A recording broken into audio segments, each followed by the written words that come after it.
buenas tardes, mi nombre es Gemma Guadalupe Fernández Vázquez, tengo 18 años, estoy en el grupo de segundo E, curso la licenciatura de Educación Primaria en el segundo semestre y hoy voy a explicar los números decimales. En este video vamos a ver las partes de los números decimales que son parte entera, separador decimal que es el punto, la parte decimal, las unidades que vienen siendo décimas, centésimas, milésimas y unidades. La clasificación de los números decimales como los limitados, ilimitados, periódicos, no periódicos, puros y mixtos. Los números decimales se utilizan para representar números más pequeños. Los números decimales se escriben a la derecha de las unidades separados por una coma, es decir, todos los números que se encuentran a la derecha del punto representan una cantidad menor que 1 y se llama parte decimal. Todos los números a la izquierda del punto representan una cantidad igual a 0 o mayor, se llaman números enteros. Estas dos partes están separadas por una coma o un punto. Por ejemplo, cuando medimos longitudes, pesos o temperaturas, no suelen obtener cantidades enteras de metros, kilos o grados. Para expresar cantidades en las que aparecen unidades incompletas usamos números decimales. Por ejemplo, 1.30 metros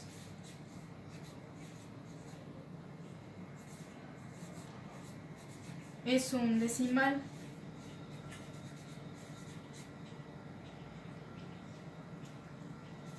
3.50 kilos es otro decimal.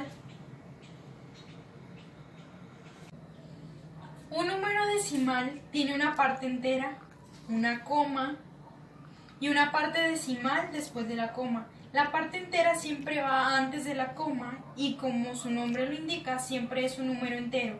La coma, aunque a veces se coloca un punto, sirve para separar la parte entera y la parte decimal. La parte decimal siempre va después de la coma y toda esa parte es un número menor que la unidad, o sea, menor que 1. Las unidades son números enteros, o sea, vienen siendo unidades completas.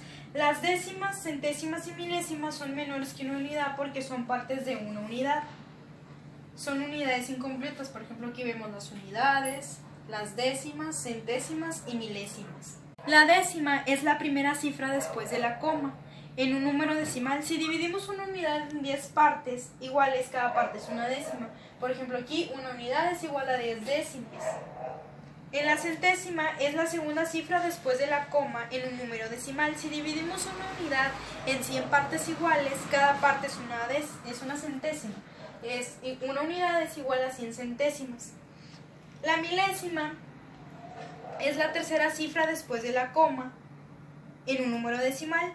Si dividimos una unidad es igual a 1000 milésimas. Clasificación de números decimales. Los números decimales se clasifican en limitados y ilimitados, y los limitados traen con ellos periódicos y no periódicos. En los periódicos hay puros y mixtos. Los decimales limitados son los que tienen un número determinado de cifras decimales, por ejemplo, 2.564.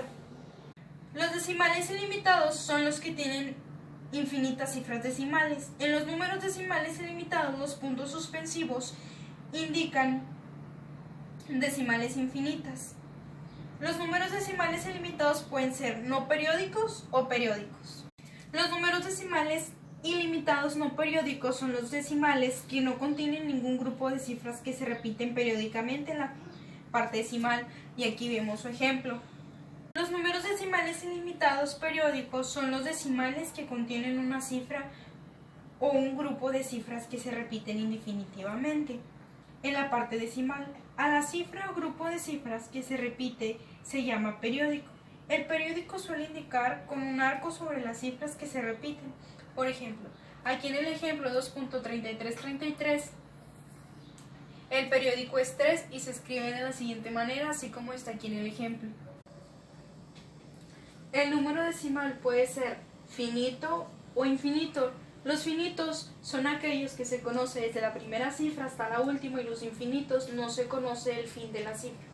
En los números periódicos puros empieza inmediatamente después de la coma. Por ejemplo, 1.2222,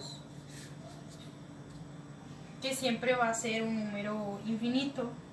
Se va a escribir 1.2 periódico y se escribe el signo del periódico. En los números periódicos mixtos, el periódico no empieza inmediatamente después de la coma. Ejemplo, 1.342222. Aquí el número cambia porque aquí es una cifra, que es 34, ya no se repite hasta el 2222, y el número periódico va a quedar así. 1.342 periódico, y esto indica que va siguiendo la secuencia.